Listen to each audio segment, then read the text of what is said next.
Welcome to Heating Up, an open discussion of hot topics from the world of sports. With your hosts, Russell Jones and Elijah Wilson, Heating Up is a production of the Communication Department at Austin Peay State University. Produced in the studios of WAPX-FM, opinions expressed are those of its hosts and guests, and not necessarily those of the comm department, the station, or APSU. You're Heating Up on Clarksville's 91.9 FM. Welcome into Heating Up. I'm Russell Jones, and joined alongside me is always spectacular Elijah Wilson. We're set to review college football week 7, and there was a lot of action across the board. We'll start with Austin Peay and Jacksonville State. Austin Peay fell in that one 34-14. Tamarius Mitchell had a pretty good game, although 11 for 19, 1 touchdown, 54 yards rushing, and another TD. He's going to have a good performance against Mercer if they want to have a chance. APSU only trailed in this one 14-7 at halftime, but Jacksonville State scored 13 points unanswered in the third quarter to pull away in this one. Yeah, and the big turning point, Austin Peay held Jacksonville State, made them punt. Jacksonville State down the ball at the 1-yard line.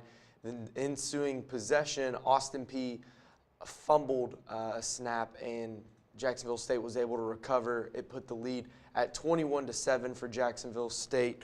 Eli Jenkins was held to 9 for 20 for 72 yards, and Jacksonville State was held to 328 yards, their lowest mark since the FCS National Championship last year against North Dakota State and that Carson Wentz team. And so a lot looking up for Austin Peay now as they go into this week against Mercer, a very winnable game in my eyes. Definitely, and a game Austin Peay should do their best to try and win this game in front of the home crowd, because that would do a lot for Coach Hilly in this era to get a win at homecoming and show that the program is turning around. Now let's go to Knoxville, where the highly anticipated matchup against Alabama did not go as Tennessee hoped. Alabama beats the Vols 49-10. Jalen Hurts has 132 yards on the ground and 3 TDs. That's where he did most of his damage.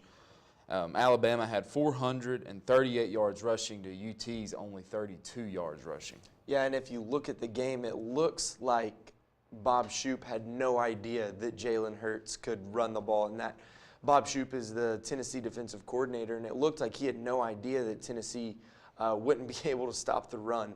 Bo Scarborough had 105 yards. Most of that came on a big run, but Jalen Hurts torched them on the ground. And if you're Bob Shoop, I don't understand how you don't say, you know what, he can beat us through the air, but we're not going to let him beat us on the ground. Bob Shoop, of course, he threw some shade the officiating way this past week, but I don't understand how you can do that when you get blown out by 39 at home. Yeah, they had 12 starters out due to injuries, I do believe, so that is somewhat of an excuse for Tennessee. But I kind of want to question the offensive game plan. Tennessee just lining up and trying to run the ball down Alabama's throat is not a strategy that usually pays off well against Alabama. If you look at teams that are successful against Alabama, they do it by making them uncomfortable defensively, and that's spreading the ball out, attacking the perimeter, which is something we'll talk about later, but I feel like A&M might do a little bit of. But just running the ball right up the middle at Alabama is just something that's not going to work, especially when you have 2 or 3 or 4 offensive linemen out as UT did. Yeah, and Mike DeBoard, I mean, he's got to do something else. It looks his offense is extremely one-dimensional. When Jalen Hurts is in the backfield, you can pretty much guarantee it's going to be a run up the middle. I was talking to one of my buddies, and he said you would forget that Jalen Hurts has 4.4 speed because he never gets to the outside. That's not necessarily Jalen Hurts' fault. That's Mike DeBoard's fault. I mean, fans were booing him before halftime this week, and that's when you know that there's something wrong on the offensive side of the ball when Jalen Hurts runs up the gut and Mike DeBoard is getting booed by the UT faithful. For sure. There was another huge game up in Madison, Wisconsin with huge playoff implications, a Big Ten matchup as Ohio State threads the needle against Wisconsin and gets out of there with a victory, 30-23 in overtime. J.T. Barrett was 17 for 29, 226 yards through the air, 1 TD, 1 interception, but he had 92 yards rushing and 2 TDs on the ground. But Corey Clement for Wisconsin was impressive also, as he had 164 yards rushing. And Wisconsin looks like a very legitimate team.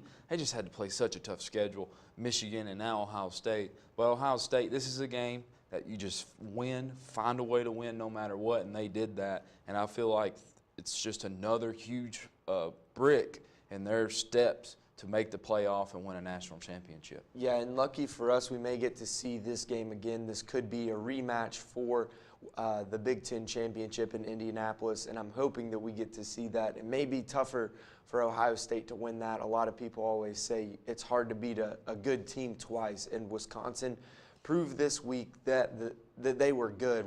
After they beat LSU, it was a narrative that LSU wasn't very good, but it looks like this Wisconsin team may be for real and a legit contender if Ohio State can get past Michigan in the eastern portion of the Big Ten. It looks like Wisconsin will come out of the West with honestly not much opposition.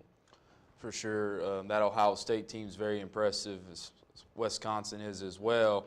Let's move to another SEC West matchup that took place. Arkansas, very impressive against Ole Miss as they win that one 34-30.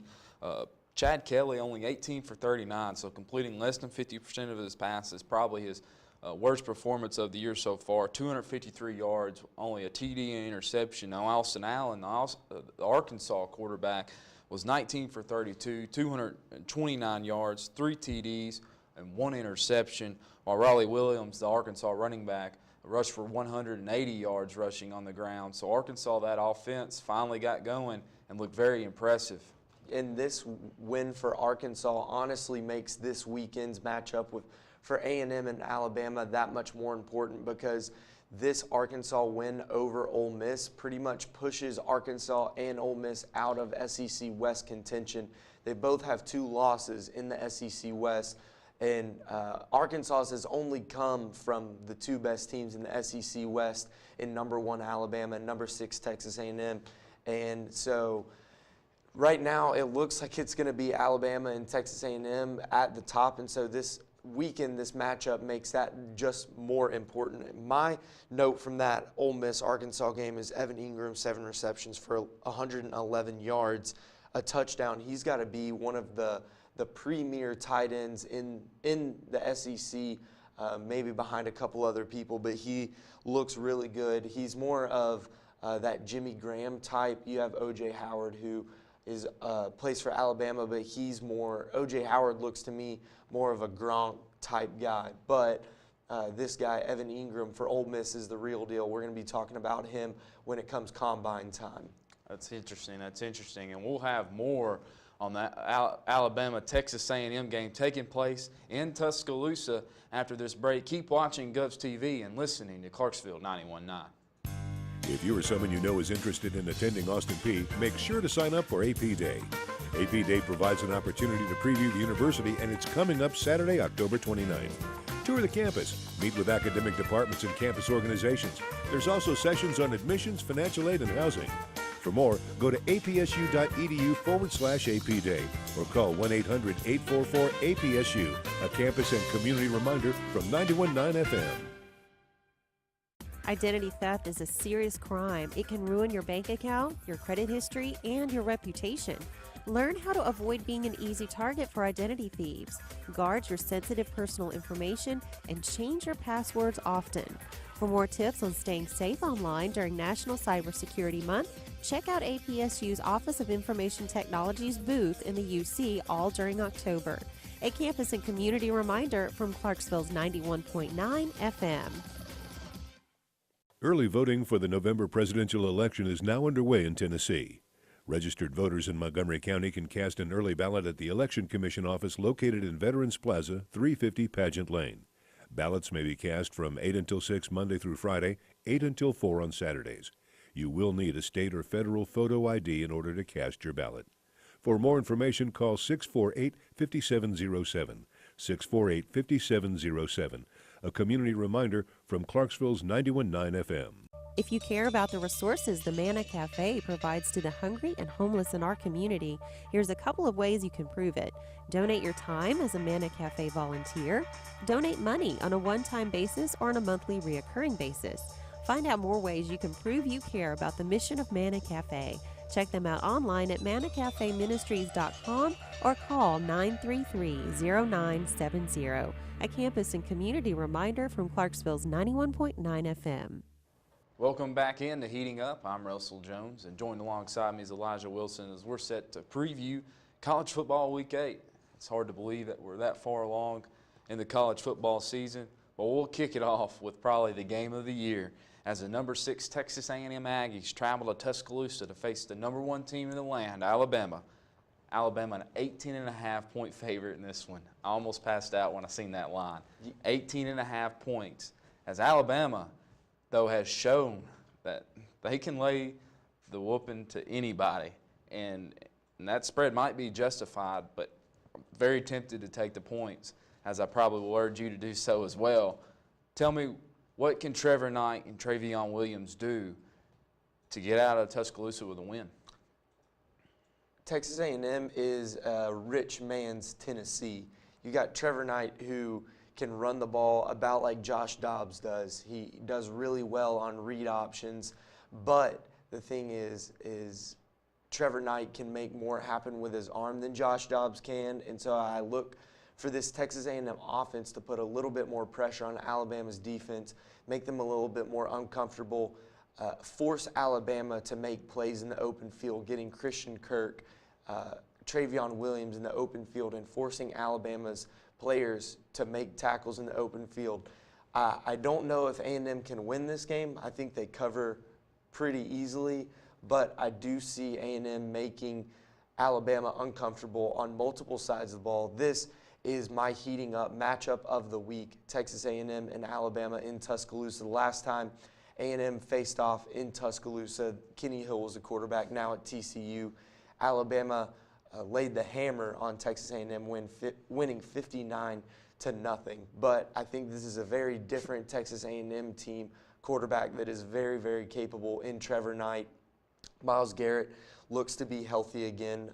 Yesterday he was available to the media, and he said he wouldn't say what percentage he was healthy because he didn't want to give away all of that to Alabama. But in the Tennessee matchup, you saw that he was only pretty much available on 3rd down. He said, I'm going to be available on 1st and 2nd down and even 4th down if they need me to. It's going to be interesting to watch that A&M front 7 along with Myles Garrett and see if they can keep Jalen Hurts inside the pocket and keep him from getting out on the edge and doing damage with his legs, which is what we've seen him do against Tennessee.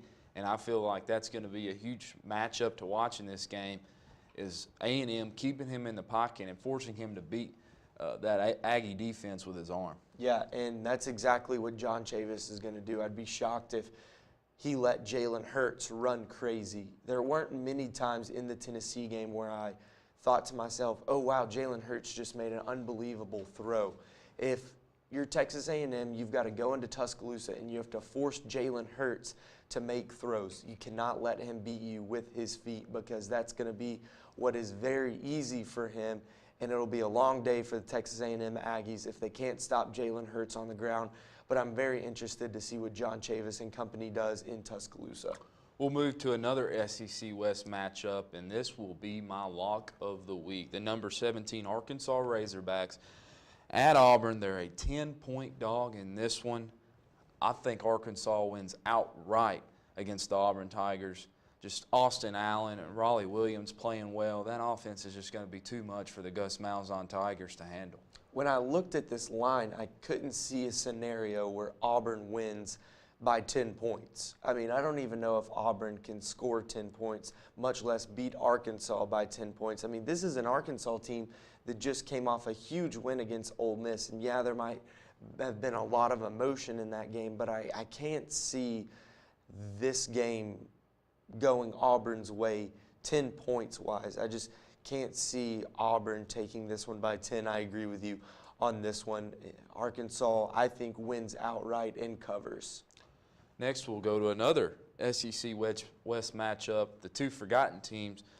Number 23 Ole Miss versus number 25 LSU. LSU a 6-point favorite in this one. Be interesting to see what these two teams do, kind of knowing now they're out of the SEC West race, but still a lot to play for as far as bowl games and where they'll line up, whether they'll get a New Year's Day bowl or something like that. And also LSU, with a coaching search, can their interim coach do enough to keep that job? Yeah, Ed Orgeron, I'm sure that he is wanting to kind of solidify himself as the LSU coach. I don't see that happening, but it could be interesting. Ole Miss is now 3-3, which is crazy. They're barely ranked in the top 25, and sometimes I think about it, I don't understand how a 3-3 Ole Miss team could be still ranked, but you get a lot of tough losses in there. That's probably why they're still there. But the SEC West proving that it may be the best division in college football. There are 3 matchups this weekend that are ranked opponent versus ranked opponent. All of those are in the SEC West this week.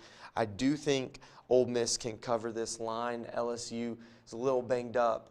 Leonard Fournette should be back for this game, so that could prove a matchup disadvantage for Ole Miss. Their front 7 isn't super capable, so I look for Ole Miss, that matchup, to be really good with Leonard Fournette being back this week. Real quick, there's a lot of talk around college football that the SEC has moved second tier to the Big Ten as far as best conference. But I counteract that when you look at the West and you look at all these good teams that's maybe made up for the East dragging along, that keeps the SEC probably still the best conference in college football. I think so. I think top to bottom, it's the best. You have your kind of stragglers with Kentucky and with Vanderbilt, and Vanderbilt just got a huge road win last week at Georgia. And so I see these teams in the SEC, and yeah, they're having their struggles, but I would put them up against the bottom of the ACC or the bottom of the Big Ten. Let's not forget the bottom of the Big Ten, you've got Rutgers, and it doesn't get much worse than that as far as the FCS level goes than Rutgers. Exactly. A big game up in Commonwealth for my Wildcats this weekend as they'll host Mississippi State, a big game for them to get stepped forward and go and make that bowl game for Mark Stoops. But we'll be back after a quick break as we're going to recap NFL Week 6 and preview NFL Week 7. Keep watching Govs TV and listening to Clarksville 91.9. In honor of all the lives affected by domestic violence, the Feminist Majority Leadership Alliance will be having their annual Clothesline Project on October 27th. You can read the stories of your fellow classmates and community members, and even make a t-shirt of your own. Come check out the UC Plaza on October 27th from 9 to 3 for the Clothesline Project, a campus and community reminder from 91.9 FM. Welcome back to What's That Gas? I'm your host, Donnie, and today we're going to ask our contestants, what is carbon monoxide? Carbon monoxide, or CO, is an odorless, colorless gas that can kill you. Where is CO found? CO is found in fumes produced anytime you burn fuel in cars, small engines, stoves, fireplaces, and other heating units. What are the symptoms of CO poisoning? The most common symptoms of CO poisoning are headache, dizziness, upset stomach, vomiting, and confusion. If you breathe in a lot of CO, it can make you pass out or kill you. Contestant 2! Name as many carbon monoxide poisoning prevention methods as you can in 15 seconds. Install a battery-operated, battery backup CO detector in your home. Place your detector where it will wake you up outside your bedroom. And, replace your CO detector every 5 years. A great Halloween tradition at Austin P is coming up soon. Every year, the Student Government Association puts on Ghost, or Great Halloween Options for Safe Trick-or-Treating. It's for students, staff, faculty, and the community. Dress up in your favorite costume and head over to the Forterra Stadium on Sunday, October 30th. Face painting, candy, and book giveaways start at 4 and go until 7. A campus and community reminder from Clarksville's 91.9 FM. Welcome back in to Heating Up. I'm Russell Jones, Elijah Wilson alongside me.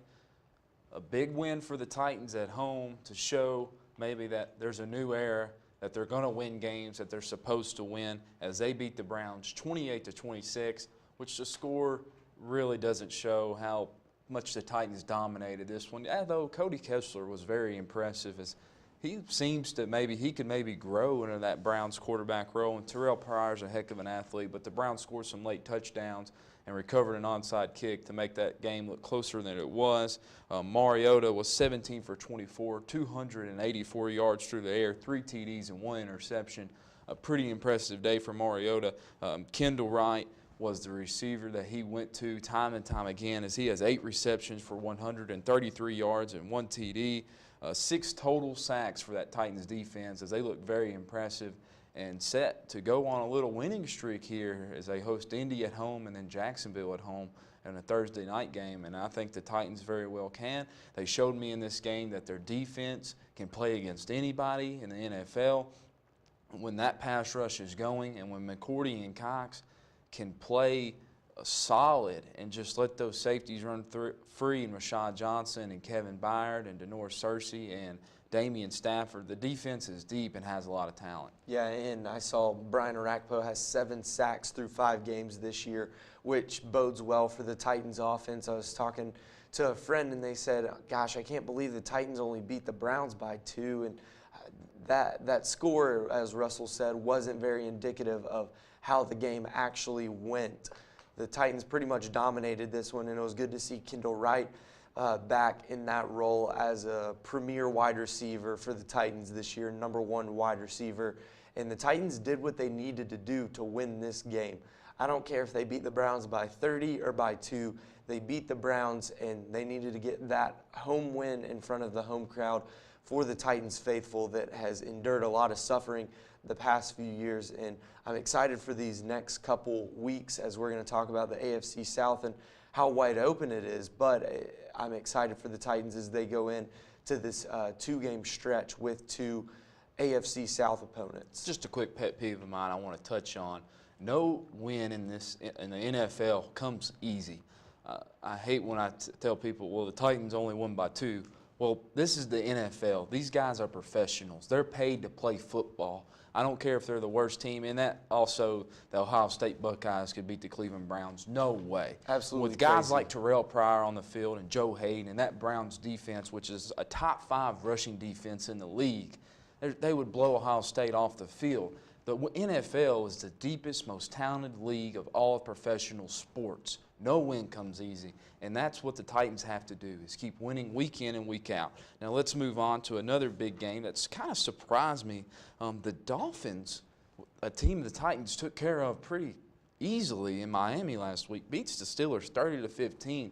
Roethlisberger not very impressive in this one, as he left the game with a slightly torn meniscus. He had 2 interceptions, 1 touchdown, only 189 yards passing, and that Pittsburgh offense just looks stagnant and their defense looks trouble. But Jay Ajayi, the Dolphins running back, ran for 204 yards and 2 touchdowns. So Dolphins kind of a spark. But does Pittsburgh concern you right now with the way they're playing? Pittsburgh doesn't. Once Big Ben gets healthy again and comes back, he's supposed to be out a couple weeks, 2 to 3. I thought this was very telling of Big Ben's character when Tom Brady was asked this week about Big Ben and their matchup with the Steelers this weekend. Tom Brady said, Big Ben is one of the best to ever do it. I wouldn't be surprised if he played this weekend. Big Ben has since been ruled out of the game and won't play, but he does have a torn meniscus. I think the Steelers will kind of figure it out. The Steelers are really banged up right now, so that probably had most of what to do with that win for the Dolphins. But I see the Steelers figuring it out and probably still winning that division. It's a league of nutrition, but they have so many weapons with Le'Veon Bell, Antonio Brown, and you just feel like that defense will get it together. I still feel like they're a team that New England should watch out for when it comes to playoff time in the AFC.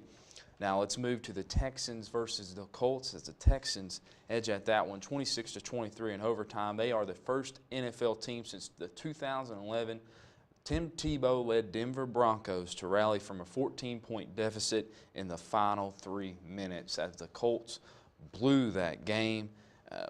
But the Texans just don't look very impressive to me with Osweiler.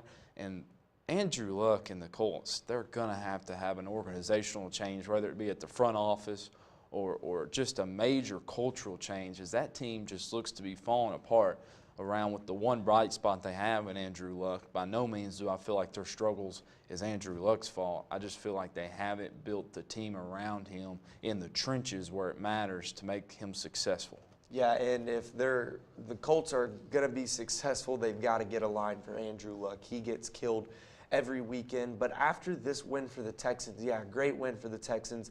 Great comeback for the Texans, but this shows me that the AFC South is wide open for the Titans. If the Titans win the next 2 games, the Texans have the Denver Broncos on Monday night. I don't see the Texans winning that game, so if the Titans can win the next 2 games, I think after 2 weeks from now, they will be tied for the top of the AFC South. That being said, Denver's got to take care of Houston. Titans need a little bit of help. But after watching some press conferences for some Denver players, they're very excited to play Brock Osweiler this weekend. One of them said that we know what Brock Osweiler is about, and they don't see him winning this game. So very interesting for the Texans and the Broncos. But that win for the Texans shows me more about the Colts than it does for the Texans. I'm excited for the Titans to play the Colts this weekend. The Broncos coming off that Thursday night loss against the Chargers, but they'll have a little more rest time, and good teams don't lose 3 times in a row. They might lose 2 in a row, but good teams usually don't lose 3 in a row, so that doesn't bode well for the Houston Texans. But let's touch on the Indianapolis Colts as they come into Nashville. The Titans open up as a 2.5-point favorite in this one. Vegas likes the Titans, and I want to tell you why I like the Titans is because of that pass rush. If Brian Orakpo, Jarrell Casey, and Derek Morgan can keep playing like they're playing against this weak Indianapolis offensive line, it's going to bode well for that Titans defense. Now, they're going to have to keep Frank Gore in check. He's surprisingly been playing like Frank Gore of old, rushing for over 100 yards. He's always a reliable back, but if they can keep Andrew Luck in the pocket and keep pressure on him, I feel like our offense is going to be able to do enough with DeMarco Murray, Marcus Mariota. I feel like he's just going to keep this momentum going of good games. And with Kendall Wright getting involved in the offense, I think that's huge for the Tennessee Titans. Kendall Wright's a veteran slot receiver that's very smart with his routes, and he can make plays on the dime. He's a guy that can go for 80 yards in a split second. He's got that open field speed. So him getting involved is huge for this offense, and it's also going to take pressure off Delaney Walker and Tajay Sharp and Rashard Matthews and those other receivers. So maybe Delaney can get a one-on-one matchup. There's a lot of weapons developing for Marcus Mariota in this Titans offense, and that's very exciting. So I feel like they can take care of business at home against Indy and probably get the biggest home win they've had in multiple years, 3 or 4, against the Colts this Sunday. Yeah, and I'm hoping that the Titans can pull this one out, but I think they do. I think they control this game. I think they'll control the game in the trenches and force Andrew Luck to be a little uncomfortable in the pocket. For sure, and let's move on to another big game as the Raiders travel to Jacksonville. They're a 1-point dog as they're kind of staggering a little bit in this one so far in the season. They're coming off a loss to the Chiefs. Derek Carr in that offense, high potent, but I feel like they can go down to Jacksonville and pick up a win. I think Carr hooks up with Amari Cooper enough to where he can make it happen. Yeah, I see the Raiders winning this game, and they're a 1-point dog in Vegas. I see them covering that, winning outright.